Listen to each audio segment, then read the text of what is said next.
এতকাল শোনেন, দরবার শরীফ বললে বেদাত, দরবার শরীফ বলা যাবে না, শিরক বলতে হবে মক্কা শরীফ, মদিনা শরীফ, দরবার শরীফ বলা যাবে না। এটা বড় বড় বক্তাদের বক্তৃতায় শুনছি জামাত ইসলামের, যারা দরবারের সাথে শরীফ বলা যাবে না, শিরক বেদাত কইছেন, তার আবার পূজা মণ্ডপে যায় আবার গীতা পাঠ করতেছে।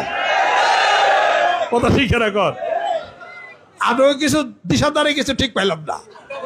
হ্যাঁ, আমার কাছে বুড়ি দিল শিরক বেদাত, হ্যাঁ এটা ওটা হ্যান ত্যান, আপনারা যে আবার পূজা মণ্ডপে যাবার গীতা পাঠ করতেছেন, মানে ওই ভোটের আগে এই কাম শুরু করছেন, তাই না? ভোটের এতই দরকার যে গীতা শুরু করে দিচ্ছেন। যারা ভোট দেবো তারা বহু চালাক। আমি বিএনপি করি না, আমি আওয়ামী লীগ করি না, আমি জাতীয় পার্টি করি না, জামাত শিবিরও আমি করি না। আমার কথা হলো এই দ্বৈত আচরণ, এটা কোন ধরনের আচরণ? এই জিনিসটা এটা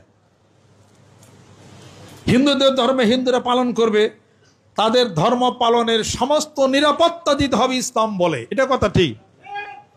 কিন্তু তাদের অনুষ্ঠানে যায় গীতা পাঠ করবেন, এটা কোথায়? গীতা আর কোরআন কি সমান? গীতার জায়গায় গীতা আছে, হ্যাঁ? গীতা তো মানুষের রচিত, আর কোরআন হলো তানজিলুম মির রাব্বিল আলামিন, সুবহানাল্লাহ, আল্লাহর পক্ষ থেকে অবতারিত। কোরআনুল কারীমের মধ্যে আল্লাহ পাক চ্যালেঞ্জ করেছেন, কুল্লা ইন ইসতামাতিল ইনসু ওয়াল জিন্নু আলা আইয়াতু বিমিসলি হাযাল কুরআনি লা ইয়াতুর বিমিসলিহি ওয়ালাউ কানা বাদুহুম লিবাদিন যহিরা। এই জিনকুল মানবকুল, দুই জাতি আসো, আমার এই কোরআনুল কারীমের মতো আরেকটি কোরআন কারীম রচনা করতে পারবে? লা ইয়াতুনা, কখনোই পারবে না। এটার মধ্যে কোনো ভুল নাই। গীতা যে লেখছে হে কি কইছে, এর মধ্যে কোনো সন্দেহ নাই। গীতা কি মানব জীবনের পূর্ণাঙ্গ জীবন ব্যবস্থা? হ্যাঁ, কোরআনুল কারীম তো পূর্ণাঙ্গ জীবন ব্যবস্থা। কোরআনুল কারীম শিখাইছে কেমনে খাবেন, স্বামী স্ত্রীর ব্যবহার সহকারে, রাষ্ট্রীয় নীতি সহকারে, আপনার জীবনের জীবন দর্শনের জন্ম থেকে মৃত্যু পর্যন্ত কোরআনুল কারীম সেই রাস্তা দেখাইছে। গীতা কি তাই? শ্রীমদ ভগবদ্গীতা কি তাই? ঋগ্বেদ কি তাই? সামবেদ কি তাই? অথর্ববেদ কি তাই? প্রধান বই হলো ঔপনিষদ কি তাই? সেটার মধ্যে তো লেখা আছে মুহাম্মাদুন কংবরিশ, মুহাম্মদ সাল্লাল্লাহু আলাইহি সাল্লামের কথা ওই বেদের মধ্যেই তো লেখা আছে, তার ইশারা ইঙ্গিত দেওয়া হয়েছে।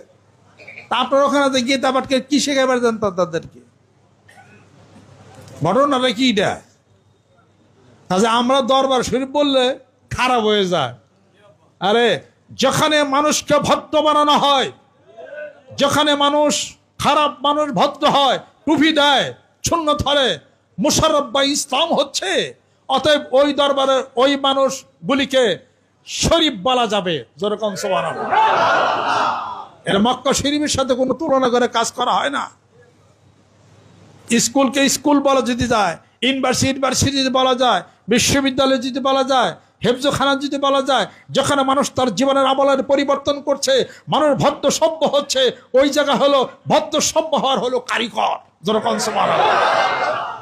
দরবার শরীফ বললে আপনাকে এত লাগা লাগে, তাহলে ওই হিন্দুদের ওখানে যায় আবার গীতা পাঠ করেন কেমনি আবার? ইটা লাগে না? হ্যাঁ, এবারে বক্তৃতা দিয়ে বেড়াইছেন, যা পাইতেন ভোট কিছু তাও নষ্ট হয়েছে। পিয়ার ইলেকশন তারাই চায় যাদের জামানত বাজেয়াপ্ত হবে। কথা খেয়াল করছেন? আমি এটা কেউ গুইনা থেকে আমি হাজার কথাই কই। আমি পিয়ার ইলেকশন বাংলাদেশে কোনো দরকার নাই, দরকার যদি থাকে প্রেসিডেন্ট ইলেকশন দেন। কথা খেয়াল করছেন? পিয়ার মানে কি? পিম্পিরিতি করবার যাইবেন নাকি? নতুন নতুন কথা। পিয়ার ইলেকশন 16 বছরে পিয়ার ইলেকশন তো দূরের কথা, কোন আন্দোলন নিয়ে মাঠেই নামতে পারেন নাই। সুষ্ঠু ইলেকশন তা তো পারে, আপনার মাঠেই তো নামতে পারেন নাই। আওয়ামী লীগের শক্তির সামনে হুজুরা গেছিলেন করে, তখন তো বাংকারের ভিতরে ঢুকছিলেন। তখন এখন না ছাত্ররা কোটা আন্দোলন নিয়ে হেরা, তার মধ্যে ব্যক্তি যুগ দিয়ে সেরা সরকার পতন ঘটাইছেন। কোটা আন্দোলন যদি শেখ হাসিনা রাজি হইতে জিজ্ঞাসে, তোরা যা পায়ে গেলি তো তার আন্দোলন হইতো না। হ্যাঁ, আন্দোলন করবেন, রাস্তায় নাই মে আবার পিয়ার ইলেকশন করতেছেন, ইলেকশন পাইতেছেন, তাই তো ভাগ্য। আবার পিয়ার ইলেকশন যদি করেন বাদ দেন, প্রেসিডেন্ট ইলেকশন করে। আমেরিকার প্রেসিডেন্ট না, অন্যান্য প্রেসিডেন্ট আছে না, আমাদের দেশের প্রেসিডেন্ট এর আগে ছিল না, প্রেসিডেন্ট এরশাদ ছিল না, সায়েম ছিল না, আব্দুল সাত্তার ছিল না প্রেসিডেন্ট। তখন প্রেসিডেন্টের সমস্যা কি আছে? প্রেসিডেন্ট ইলেকশন করেন সবাই। প্রেসিডেন্ট ইলেকশন যদি হয় তাহলে বিসমিল্লাহ আমি খারাপ ইনশাল্লাহ, এই যে কজনায় ভোট ইনশাল্লাহ তাআলা।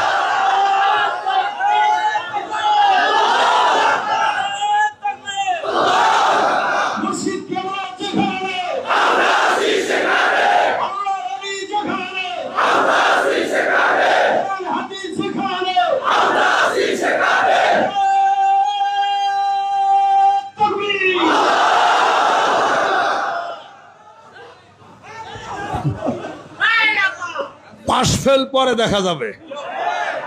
এটা তো একটা সাহস কি, সারা বাংলাদেশে হলো আমাদের লোক আছে, তখন একটা ইলেকশন হবে, অসুবিধা কি আছে?